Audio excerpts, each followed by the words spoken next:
안녕하세요. 사업보고서 읽어주는 남자 잔돈사냥꾼 TV입니다. 오늘 살펴볼 기업은 검사용 프로브와 반도체 소켓을 생산하는 주식회사 리노공업에 대해서 살펴보는 시간을 갖도록 할게요. 준비되셨으면 바로 시작해 보겠습니다. 다음은 기업의 적정 주가에 대해서 절대평가 방식으로 계산해 본 에스린 방식인데요.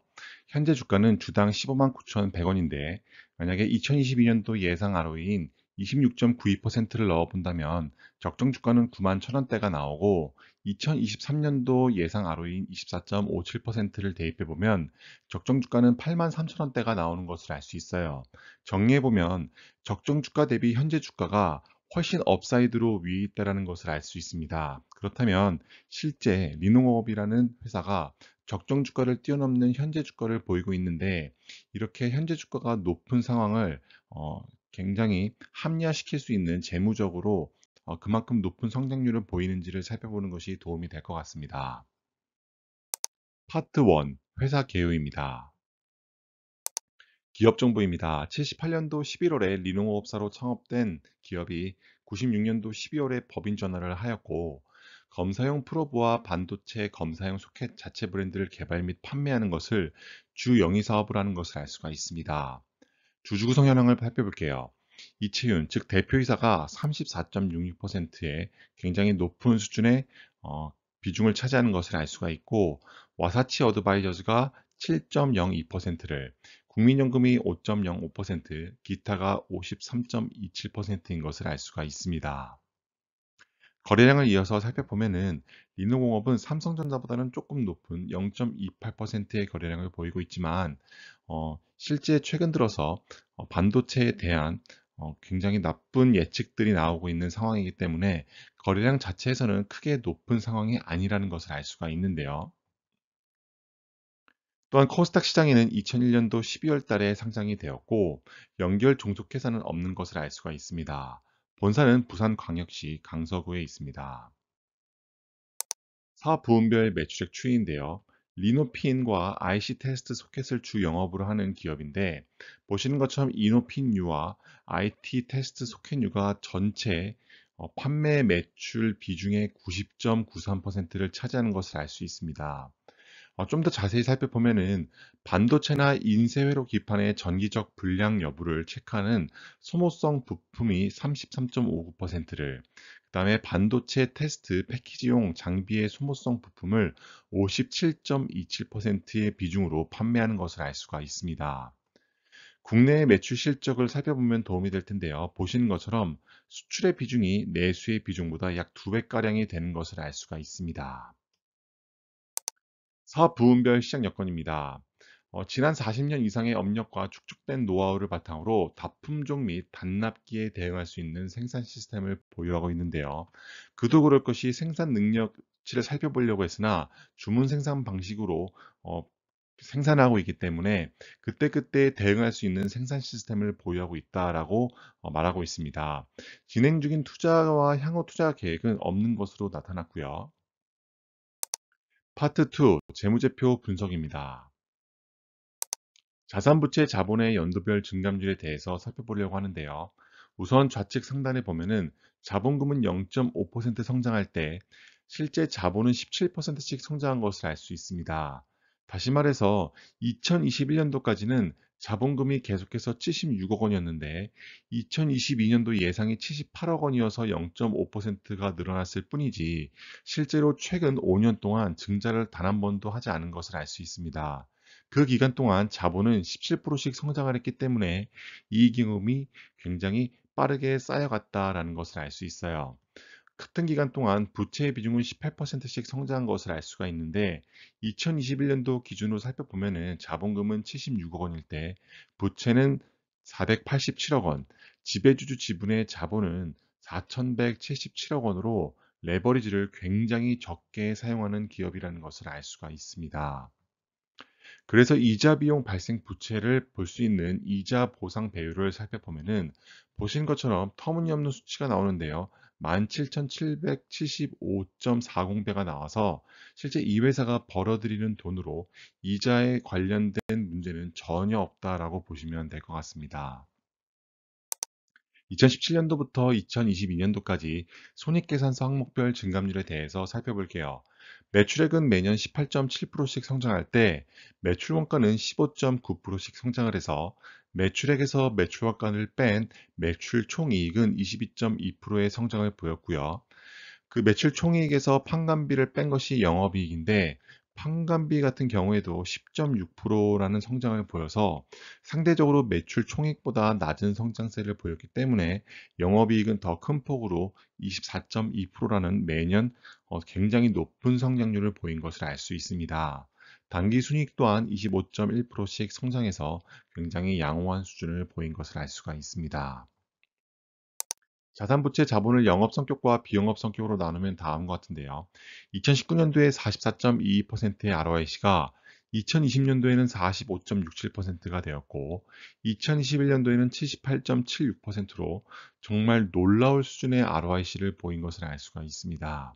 같은 기간 동안 실제 비영업 성격의 순자산을 살펴보면은 2019년도에는 1,800억 원대가 나오는데 2020년도에는 2,100억 원으로 올랐고 2021년도에는 2,800억 원으로 비영업 성격의 순자산도 계속해서 올라가는 것을 알 수가 있습니다. 삼성전자만큼 비영업 성격의 순자산이 많다라고는 볼 수 없지만 시가총액의 10%에 해당되는 금액이 비영업 성격의 순자산으로 잡혀 있다는 것은 갖고 있는 실산이 꽤나 넉넉하다라고 볼 수 있을 것 같아요. 우리가 찾는 기업이 A사 분면에 있는 기업이라고 한다면 리노공업이라고 하는 것은 2019년부터 20년도, 21년도를 지나면서부터 계속해서 A사 분면 끝자락으로 위치한다는 것을 알 수가 있는데 그만큼 정말 ROE가 높고 유보금도 많은 굉장히 훌륭한 회사라는 것을 알 수가 있습니다. 실제 통장에 얼마가 들어왔고 투자했는가를 살펴볼 수 있는 영업활동 및 투자활동 현금 흐름에 대해서 살펴볼게요. 보시는 것처럼 단기 순이익의 추이가 우상향하는 곡선을 보이는 것을 알 수가 있는데요. 그 기간 동안 영업활동 현금 흐름 또한 양호한 수준을 보인 것을 알 수 있습니다. 2020년도와 21년도에는 단기 순이익보다는 영업활동 현금 흐름이 더 컸기 때문에 영업의 질이 좋다라고 표현을 할 수 있는데요. 다만 아쉬운 점은 2022년도 예상 단기 순이익과 영업활동 현금 흐름을 비교해 본다면 단기 순이익이 다소 높은 것을 알 수가 있습니다.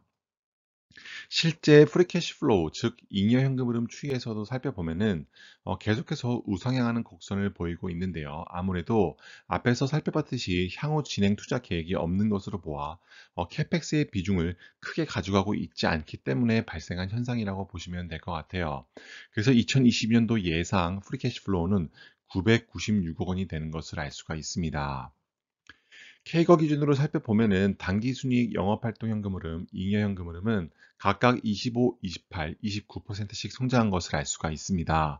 캐펙스는 그보다 낮은 21%씩 성장을 했고요. 리노공업의 5년 동안의 주가 상승률은 32%씩 성장을 했기 때문에 코스피 주가에 비해서는 훨씬 압도적인 수익률을 보인 것을 알 수가 있습니다. 현금을 주주에게 나눠주는 배당 성향 및 배당 현황인데요. 보시는 것처럼 주당 배당액이 2017년도에 1,000원이었던 것이 계속해서 조금씩 늘어나서 2021년도에는 2,500원이 된 것을 알 수가 있습니다. 그 기간 동안 실제 배당 성향은 오히려 줄어든 것을 알 수가 있는데요.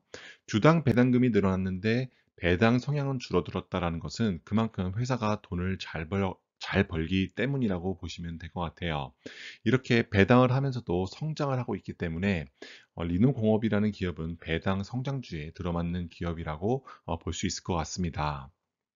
국고채 3년 기준으로 봤을 때 4.11%인 점을 비교해 본다면 현금 배당 수익률이 1.26%인 점을 고려했을 때 리노공업을 배당주로 갖고 가기에는 조금은 무리가 있어 보이지만 계속해서 성장성을 보이고 있기 때문에 굉장히 갖고 가기에는 좋은 주식이라는 것을 알 수가 있습니다.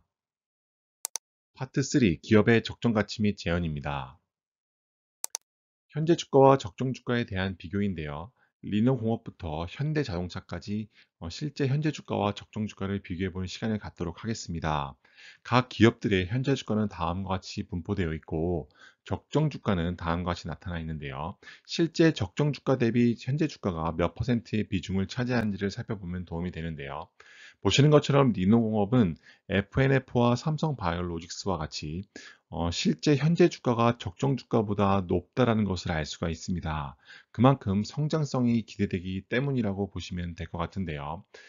그렇다고 해서 삼성전자와 현대차가 적정 주가가 더 높다고 해서 이 기업들이 성장하지 못한다라는 생각을 하는 것은 조금 과한 추론이라고 보시면 될 것 같아요. 물론 삼성전자와 현대차가 아직까지는 적정 주가에 비해 아래에 있지만 그럼에도 불구하고 계속해서 꾸준한 현금 흐름을 만들어내고 있는 기업들이기 때문에 눈여겨볼 필요가 있을 것이라고 생각이 됩니다. 오늘의 한 줄입니다. 수익성 측면에서 리노공업은 계속해서 해를 거듭할수록 높은 수익률을 거두고 있었는데요. 그렇기 때문에 수익성 측면에서는 굉장히 양호한 수준을 보이고 있다라고 보시면 될 것 같아요. 기업의 성장성 측면에서 봤을 때에도 반도체 산업은 앞으로 계속해서 성장할 가능성이 높고 그것에서 소모품으로 사용되는 검사용 소켓 등을 계속해서 생산하는 린노업의 성장성은 앞으로도 꾸준할 것이라고 예상을 해볼 수 있을 것 같아요. 저평가 여부 측면에서 봤을 때에는 실제 이 회사가 너무나도 수익성이 좋고 성장성이 좋기 때문에 현재 주가가 적정 주가보다 많이 위에 있다라는 것을 함께 살펴봤습니다. 그런 측면에서 봤을 때에는 계속해서 그러한 현재 주가가 적정 주가보다 위에 있는 상황을 연출하기 위해서는 계속해서 높은 성장률을 유지해야 된다는 점이 조금은 부담 요소로 작용할 것 같아요. 배당 성장성 측면에서 봤을 때에는 주당 배당금이 계속해서 성장한다는 점, 그 기간 동안 배당 성향은 줄어들었기 때문에 회사가 이익을 계속해서 더 큰 폭으로 벌어들이고 있다는 점이 굉장히 배당 성장성 측면에서 봤을 때 아주 좋은 요소라고 볼 수 있겠습니다. 재무 건전성 또한 아주 양호하다고 보시면 될 것 같은데요. 실제 비영업 성격의 순자산도 전체 시가총액의 10%에 해당이 되고 그다음에 이자 보상 배율 또한 만 배가 넘는 굉장히 양호한 수준을 보인 것을 함께 살펴봤습니다. 지금까지 리노공업에 대해서 살펴봤는데요. 해당 영상이 도움이 되셨다면 구독과 좋아요 그리고 댓글 부탁드리겠습니다. 감사합니다.